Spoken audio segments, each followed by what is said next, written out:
Welcome back. This is Tom Stiles, and this is Tom's Radio Room Show. And in my previous show, show number 637, I introduced 5 CDs that were sent to me by one of my subscribers, and they contain technical information and magazines related to the amateur radio and shortwave listening hobby. And I said I was going to give you a little more detail about each of these CDs. And my attempt on this show is to go through 3 of them. And if I get too long-winded, then I may only go through 2. If I really get bad, I may only go through 1. But I'm hoping I can get through the first 3, and then the next show will be the next 2 for a total of 5 CDs. So here we go.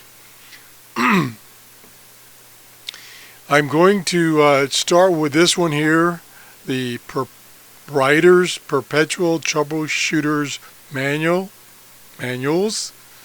for volume number 1 through 23. As you can see, this is kind of a collection of old radio schematics and information for those that are into repairing and tuning up old manuals. And there were 27 volumes, and they covered more than 58,000 tube radio schematics for radios from 1920 to 1954. So we're going to take a quick look at it. And here is what you get. It's not one of those CDs that are self-starting. At least it didn't self-start on my particular computer. And a couple of these CDs are, like I say, I would say they're not organized ideally. Where, for instance, some of the CDs that I'm getting now that are on magazines that are being published now are much easier to view. But that doesn't mean that these are not good things for reference. So this is kind of the breakdown of what's on this first CD. And there's the first part tells you is a PDF file that tells you how to locate information about a particular radio within these CDs. And then the next file is a text file that tells you what's on these CDs and other CDs. And then there's some backup information, and then here is where the actual volumes of these manuals are. And then they also give you a link to Adobe Reader, PDF Reader, if you want to use that. I use a freeware program called Foxit. And then there's another directory that just has indexes of the information contained in these volumes. So it kind of, it's an overall index. Like I say, the organization to me is not ideal, but it's okay. So let's go right to the meat. Let's go to volumes. And here's all the volumes. And we'll pick one here at random. We'll pick volume 6. Whoops, I don't want to change the file name. And we'll see if that'll open up for me. I got a lot of things going right now on my computer, so things might be a little slow.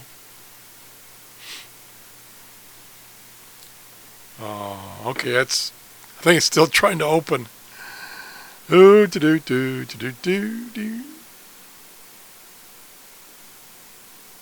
Well, I did double click on it, and I thought it was going to open. You'll notice these files are pretty big. And like I say, I'm doing several things at once, including recording my screen. And for some reason, it does not want to open.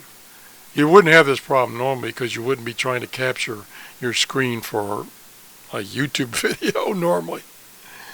We'll try double clicking it one more time. There we go. It didn't see my first double click. Now this is one thing that's a little annoying, is they've got this advertisement.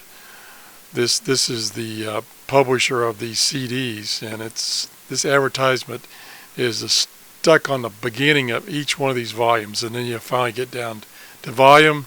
This is the volume 6. These again were originally produced by John Ryder. And I'm trying to see if it has a date on this particular volume. Copyright 1935. This was volume 6. And it starts off with a product called Arca-Test. And I assume this is some kind of radio. There's the schematic. And this is, for this reason alone, these are valuable for the schematics, because some of these schematics are impossible to find if you're into repairing these older radios. You need a schematic. So this is a schematic, pretty good quality on the capture of the schematic. These are all basically scanned in books. And there's another one called the Air King radio, model 70 schematic. So that's basically what this is a whole collection of data and mainly schematics. So like I say, if you're into repairing old radios for, I think this one was $6, then this is kind of a good source of information. Okay, so that's that one. So let's close this down, and I will pop the CD out. There we go. Put that one down. And then the next one that I have on my list is, let's see, what is it? The General Radio Experimenter Manuals. Again, General Radio made radios and test equipment, stuff like that.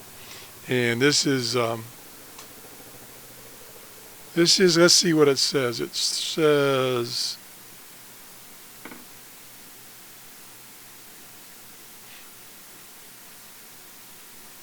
so the classic GenRad, as was known as back then, instrument line included RLC standards, decades, bridges, different kinds of meters, and stuff like that. So these are manuals for those type of test equipment. Again, if you're into repairing old radios and have acquired some of this old test equipment, this is a collection of manuals for that old test equipment. So let's take a look at it. Let me load the CD here.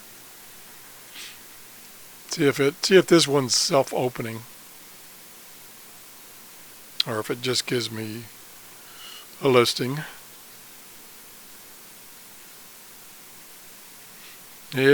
My computer's still looking at it.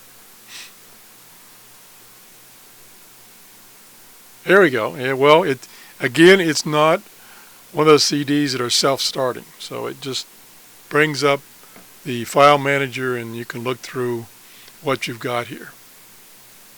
And it's basically laid out the same way. It's got a README file for telling you what the CD is about, what the company is about that produces these CDs. Then it's got an index. You can click on that, and there's a PDF of the index. And here's all the information that's contained in these CDs. Lots of information about these older pieces of test equipment. You can see the dates here: 1920, 1923, 1933. So this is older equipment.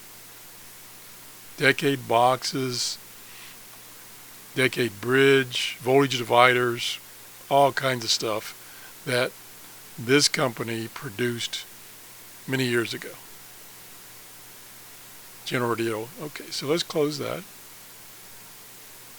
And you can see this list was made or updated. I guess the bold is indicating updates because the date here is in bold. It was updated in 2003. Okay, so let's close that down. And we'll go back up and we'll pick a date here. Let's pick a recent date, 1970. Oops, no, I don't want to change the file. And then let's go to the latest, 1974. And this is General Radio Today, March of 2004. Let's take a look at, there's that advertisement. That's kind of annoying. I don't know why they have to do that. And then here is, again, a publication at General Radio. And I used a lot of General Radio equipment in my work when I was working. And this particular one is their magazine that they put out about their equipment. Here's some of their equipment.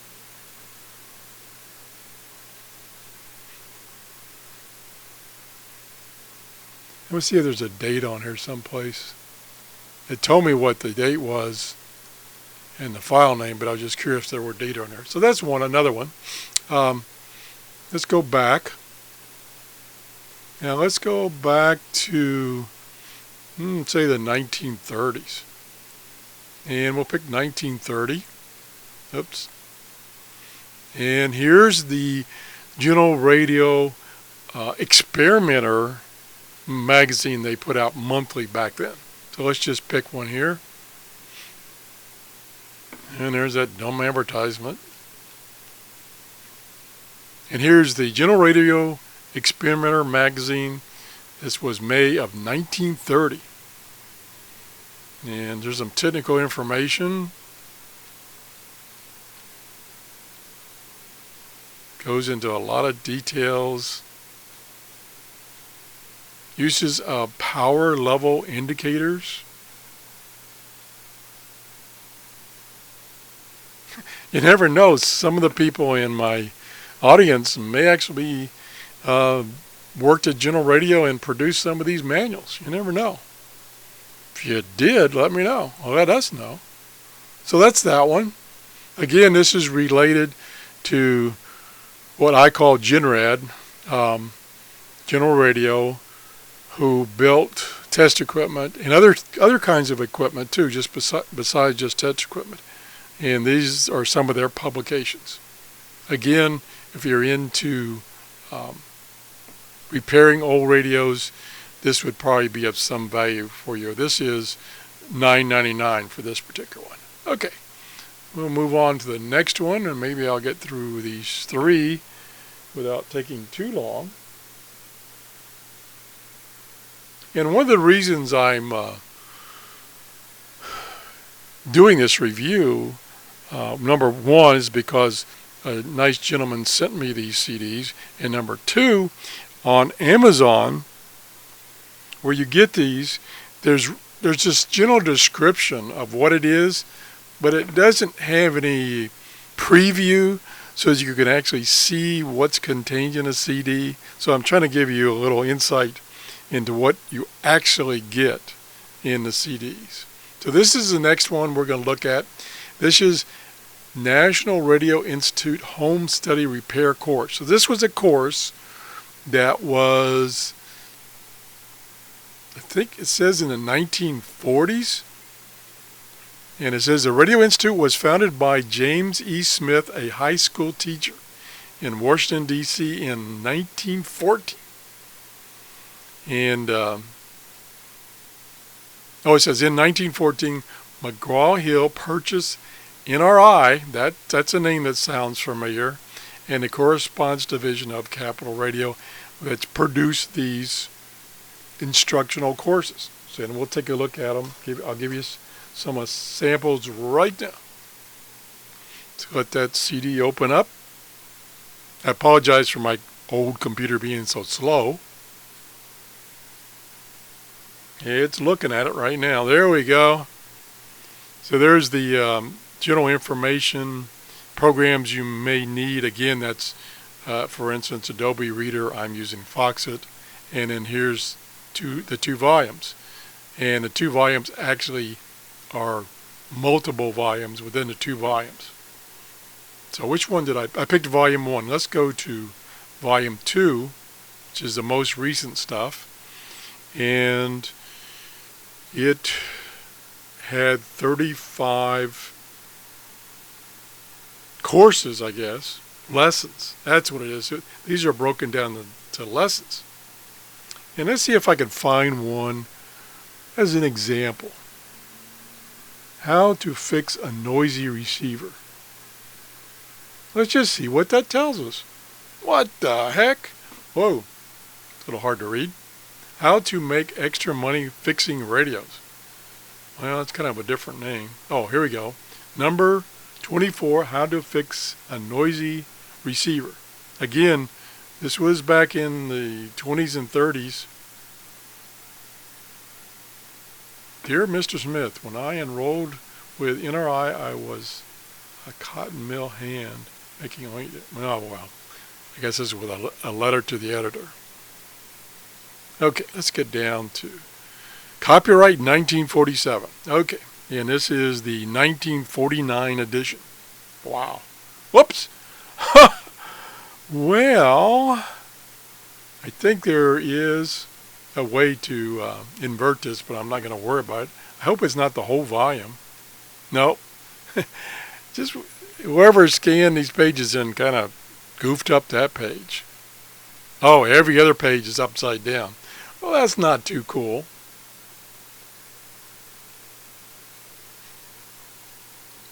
But it does look like it gives you some good information of how to get started in repairing and troubleshooting problems. I'm trying to remember, I never had to do this, so I don't remember, but there is an option in, this is, like I say, Foxit. Excuse me. It's opening it in Adobe Reader. I guess that's my default reader. I thought my default reader was Foxit, but I guess it isn't on this particular computer. And that's why I don't particularly like Adobe Reader, because it doesn't have as many functions as Foxit. I digress. A lot of information here. Unfortunately, some of it's upside down. There probably is a function key or some keystroke to flip this over. See if I can find it. Like I say, I normally don't use Adobe, but apparently on this computer, it's the default. And rotate view. It's a Shift Control Plus. Okay. Control Shift Plus. There we go. So you just have to do that every other page. Okay, one strike against this particular author, or this particular CD. Oops, got to do it twice. It only rotates 9 degrees at a time. But it looks like there's a lot of information in here. Okay, so that's that one. Again, you can see there's all kinds of information on repairing radios. Now again, this is mainly tube radios. Some of it applies to modern day radios, but most of it applies to tube radios. Okay, so that's that CD. That CD is $5.97. I'm going to send a comment on Amazon to the author about this, about the fact that their page is upside down. Gosh, that's frustrating. Okay, moving on. So that's the last one. Okay, because the next two I want to do in another video, and these next two are magazines. The first one is QST from 1916 to 1941, and the next one is 73 magazine from forever. This is all of them. 519 magazines and 4 CDs. So this is probably a pretty good deal. So that's the show for today. If you enjoyed it, please give me a thumbs up. I I wasn't too happy about this one here because the pages were each other, the opposite pages were upside down. That's a little annoying. This one is specific to the general radio equipment and how to use the equipment. And the first one, the writers, perpetual troubleshooter manuals, were mainly schematics and information about old radios if you're into doing repairs on old radios. So thanks for watching. Bye-bye.